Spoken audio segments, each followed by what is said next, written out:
जी प्रणाम। कहे कि बटे कि आज हम लोग देखेंगे सिख धर्म के बारे में। सिख धर्म के बारे में देखेंगे कि धर्म अलग अलग तरीके से आते जाते हैं, अलग अलग समय में अलग अलग धर्म का विकास हुआ। तो उसी बीच में एक धर्म का विकास जो हुआ जिसको हम लोग जानते हैं सिख धर्म। ये भी हम लोग अच्छी तरीके से जानते हैं कि सबसे ज़्यादा अगर सिख धर्म की बात कीजिएगा जो रहने वाले लोग हैं वो आपके पंजाब में हैं। और पंजाब के साथ साथ इनका एक धर्म का बड़ा ही हम लोग रोचक दृश्य देखते हैं कि इनमें समर्पण की भाव सबसे ज़्यादा दिखती है। समर्पण की भाव अर्थात कि लोग की सेवा, अर्थात ये समझते हैं कि अगर भगवान की सेवा सच्चा सेवा है तो मानव की सेवा है। अगर मानव की सेवा अगर सही रूप से कर दिए तो आप भगवान की सेवा कर दिए। तो इस भगवान की सेवा के क्रम में कौन कौन धर्म आए, तो इसमें से हमारे देखेंगे आज सिख धर्म में हम लोग कि 10 गुरु हुए। उन 10 गुरुओं का अपना एक अलग इतिहास रहा है कि कौन से गुरु आए तो कौन सा काम किए और सिख धर्म को किस तरह से आगे बढ़ाए। उस धर्म को आगे बढ़ाने में सबसे पहले हम धर्म गुरु का नाम जानते हैं। तो उस धर्म गुरु का नाम हम लोग जानते हैं, उस धर्म गुरु का नाम है गुरु नानक। इन गुरु नानक का अगर सबसे पहले हम जाने तो जन्म की बात करें तो 1469 में आपका अभी नांदेड़ में हुआ था, जो कि वर्तमान में अभी पाकिस्तान के क्षेत्र में पड़ता है। गुरु नानक साहब का जन्म हुआ। इन्हें 1496 यानी कि 1496 में जो आपका कार्तिक पूर्णिमा है उस दिन इनको आध्यात्मिक ज्ञान, अर्थात कहने के मतलब कि भगवान की जो कृपा होती है इन पे हुई और आभास हुआ कि नहीं हम लोग को क्या करना है, अपने धर्म को आगे बढ़ाना है। यानी कि जो आध्यात्मिक ज्ञान है इनको प्राप्त हुआ कार्तिक पूर्णिमा के दिन। और इन्होंने जो भी अपना आगे बढ़ाया, सबसे महत्वपूर्ण जो काम किया, इन्होंने गुरु को लंगर व्यवस्था की शुरुआत की। लंगर के साथ साथ संगत और पंगत, यानी कि संगत कहने के मतलब जहाँ मिलने वाला एक जगह मिलने का स्थान धर्म स्थल, पंगत यानी कि लंगर कहने के मतलब खाने पीने के जो व्यवस्था शुरू किए। अब धीरे धीरे क्या होता था कि संगठन का काम होता था, लोग यहाँ जुड़ने लगे और सिख धर्म आगे बढ़ने लगा। इस धर्म में उनके आए लोग इसमें जुड़ने लगे। इस धर्म में देखे कि नहीं सब कुछ ठीक है, गुरु का जो शब्द है लोग उससे प्रभावित होते थे, इस सब बात किए। जिस समय गुरु नानक थे उन समय हमारे जो आसपास का क्षेत्र था उस समय शासन चल रहा था मुगल वंश का। अब मुगल वंश भी अपना शुरुआती में था, जिसको कहें हम तो बाबर और हुमायूं के समकालीन थे। जो गुरु नानक थे वो किनके समकालीन थे, तो बाबर और हुमायूं के समकालीन थे। तो हम इतना ही मुख्य रूप से इनके बारे में अगर हम संक्षेप में जाने गुरु नानक के, तो गुरु नानक का जन्म जान लिए कि 1469 में। जन्म के बात करें तो हम इनके जो आध्यात्मिक ज्ञान का प्राप्त हुआ, तो आध्यात्मिक ज्ञान आपका हो गया 1496 में हो गया। आध्यात्मिक ज्ञान के बाद इन्होंने गुरु के लंगर व्यवस्था की शुरुआत कर दी है। गुरु के लंगर व्यवस्था के साथ साथ इन्होंने संगत और पंगत की स्थापना कर दी है, जहाँ पे लोग आकर मिलते थे। साथ ही किसके समकालीन थे, तो बाबर और हुमायूं के समकालीन थे। और इनके मृत्यु की भी बात करें तो 1538 में करतारपुर में इनकी मृत्यु हो गई। अब दूसरे धर्मगुरु की बात करें तो दूसरे धर्मगुरु हमारे आए गुरु अंगद। जो दूसरे हमारे धर्मगुरु गुरु अंगद आए तो इन्होंने सबसे पहले महत्वपूर्ण काम जो काम किया, इनसे पूछा जाता है कि इनका प्रारंभिक नाम क्या था, यानी कि जो स्टार्टिंग नाम क्या था। तो इनका प्रारंभिक नाम था लहना। प्रारंभिक नाम था लहना।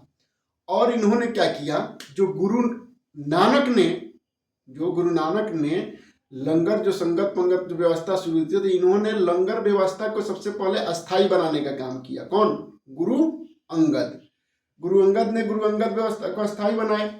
साथ ही साथ इन्होंने दिमाग लगाया कि अगर हम सिख धर्म है, सिख धर्म के हम आगे बढ़ा रहे हैं, हमारे जो लोग जुड़ रहे हैं, तो हम लोग हिंदू धर्म से ही कुछ अलग दिखना चाहिए। तो इन्होंने सबसे पहले महत्वपूर्ण काम किया, जो अभी आप लोग पढ़ते हैं पंजाबी जो लिखावट एक अलग तरीका का होता है।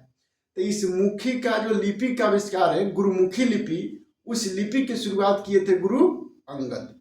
तो इनसे हम लोग ज़्यादा नहीं, 2-3 चीज़ देखें कि इनका प्रारंभिक नाम था लहना। इन्होंने शुरुआत किया किससे? गुरुमुखी लिपि का। इन्होंने गुरु नानक के द्वारा शुरू की गई लंगर व्यवस्था को अस्थायी बनाने का काम किए। कौन? गुरु अंगद। इतना चीज हम लोग देखे गुरु अंगद से। अब तीसरा गुरु की बात करें तो तीसरे गुरु आ गए हमारे कौन, गुरु अमरदास। तो गुरु जो अमरदास आए, इस अमरदास के समय याद रखिएगा अ से अमरदास, अ से अकबर। गुरु अमरदास के समय इनकी अमरदास की एक बीबी लड़की थी जिसका नाम था बीबी भानी। अमरदास की एक लड़की थी, पुत्री थी, जिसका नाम था बीबी भानी। इन बीबी भानी से आए मिलने, माने आए तो मुख्य रूप से अमरदास से मिलने, साथ ही साथ जो इनकी पुत्री थी उनके विचार से भी बहुत ज्यादा प्रभावित हुए। कौन, राजा अकबर प्रभावित हुए, इनको कई गांव दान में दिए, कई गांव दान में दिए।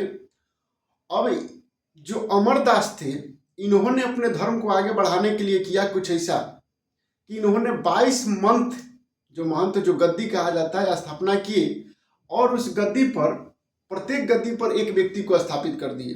जैसे अभी देखते हैं कोई कंपनी खुला तो अपने प्रचार करने के लिए कैसे अलग अलग ब्रांच खोलते हैं, शाखाएं खोलते हैं कि हाँ हमारे अगर कोई कष्ट समस्या हो तो यहाँ भी मिलिए।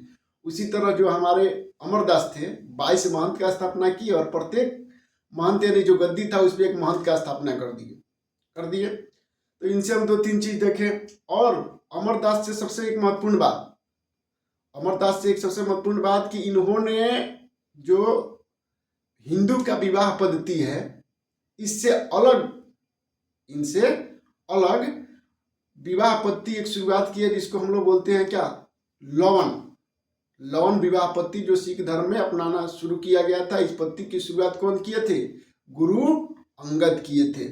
ठीक है, तो यही इतना ही चीज इन लोग से देखे हम लोग। अब हम देखेंगे, अब एक बात साथी देखिए, जो इनकी पुत्री थी यानी कि अमरदास की जो पुत्री थी उनकी नाम था क्या चीज, बीबी भानी। अब बीबी भानी का शादी हो गया किससे, रामदास से। अब रामदास से शादी हुआ। अब रामदास क्या किए कि जो अकबर ने बीबी भानी को 500 बीघा भूमि दिए थे दान में, उस पर बोले ये अपने धर्म को आगे बढ़ाने के लिए उस 500 बीघा भूमि पर क्या किए, जलाशय खुदवा दिए। क्या किए, जलाशय खुदवाए। जलाशय खुदवाने के साथ साथ इन्होंने अमृतसर जो नगर है उसकी स्थापना कर दी। किसका, अमृतसर नगर की स्थापना कर दिए, जलाशय खुदवा दिए। जलाशय के बाद इन्हें बात कीजिएगा तो एक और इनसे प्रश्न पूछा जाता है कि रामदास से, जो आते हैं हमारे कितना नंबर पे, 4 नंबर पे रामदास। अब इनके जो गुरुपद है, गुरुपद को इन्होंने पैतृक बना दिया। पैतृक इन द सेंस कहने का मतलब है कि जो रामदास से पहले तीनों गुरु हुए, गुरु नानक, गुरु अंगद, गुरु अमरदास, इन लोग को योग्यता के आधार पर इनको गुरुपद की, माने जो भी वो संत महात्मा इनको दिया गया, पद दिया गया। पर इन्होंने क्या किया कि गुरु रामदास ने अपने तीसरे पुत्र जो गुरु अर्जुन देव थे, जो तीसरे पुत्र थे गुरु अर्जुन देव, इनको गुरुपद सौंप दिए। अर्थात कहने का मतलब पिता का पुत्र यानी कि पैतृक, गुरुपद को पैतृक बनाने का काम शुरू कर दिए। कौन, गुरु रामदास। अब गुरु रामदास के जो तीसरे पुत्र थे गुरु अर्जुन देव बन गए क्या चीज, नए अगले महंत बन गए गद्दी के। जो 5वें गुरु हुए सिख धर्म के, उनके नाम है कौन, गुरु अर्जुन देव। अब गुरु अर्जुन देव की हम बात करें तो गुरु अर्जुन देव का सबसे अगर महत्वपूर्ण कुछ बात किया जाता है तो इन्होंने क्या किया, गुरु ग्रंथ साहिब का निर्माण किया।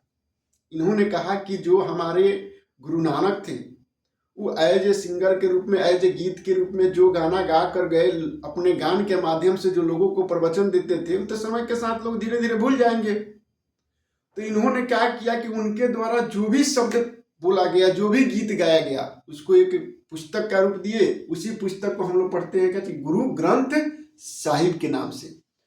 उस गुरु ग्रंथ साहिब में सिर्फ उन्हीं का नहीं, यानी कि सिर्फ कहने का मतलब कि गुरु नानक का नहीं, गुरु कबीर हो गए, रैदास हो गए, नामदेव हो गए, इन सबों के भी रचनाओं क्या किए, सम्मिश्रित किए।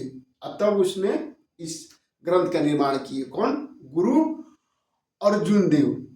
अर्जुन देव के बाद बात करें हम तो इनके सब काम ठीक चल रहा था, पर हो गया कुछ ऐसा इनके साथ कि जो जहां इनके काल में आ गया, अब जहांगीर, दोनों समानता देखिए चल रहा है। अब इनके काल में जो गुरु अर्जुन थे, अर्जुन देव के शासन काल में आ गया है जहांगीर। जहांगीर का एक पुत्र था खुसरो खां। खुसरो खां क्या किया कि अपने पिता के खिलाफ विद्रोह कर दिया। अपने पिता के खिलाफ विद्रोह कर दिया कि नहीं अब हम शासन करेंगे, आपका उम्र हो गया, ऐसे करके मैंने विद्रोह किया।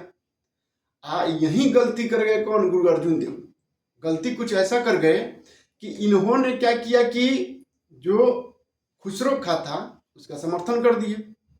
और जब इसका समर्थन किए तो समर्थन के कारण हुआ कुछ ऐसा कि जहांगीर को बुरा लग गया कि भाई राजपाट हमारे शासन में, राजा हम, यहाँ के सब कुछ हमारे अंडर में, और आप समर्थन कर रहे हैं हमारे बेटा के, यानी कि राज क्या कर रहे हैं? राज्य में आप द्रोह पैदा करने का काम कर रहे हैं। अब हुआ इसके ठीक विपरीत। जहांगीर तो खुसरो को पकड़ा, पहले जेल में डाल दिया, पकड़े अर्जुन देव को, इनको कहा क्या कीजिए, स्वाहा कीजिए। तो यही से यहाँ खत्म कर दिया किसको? जहांगीर को। जहांगीर ने मरवा दिया गुरु अर्जुन देव को। तो इनसे 2-4 चीज हम लोग देखे जो भी इंपॉर्टेंट है। अब इनके जो पुत्र हुए,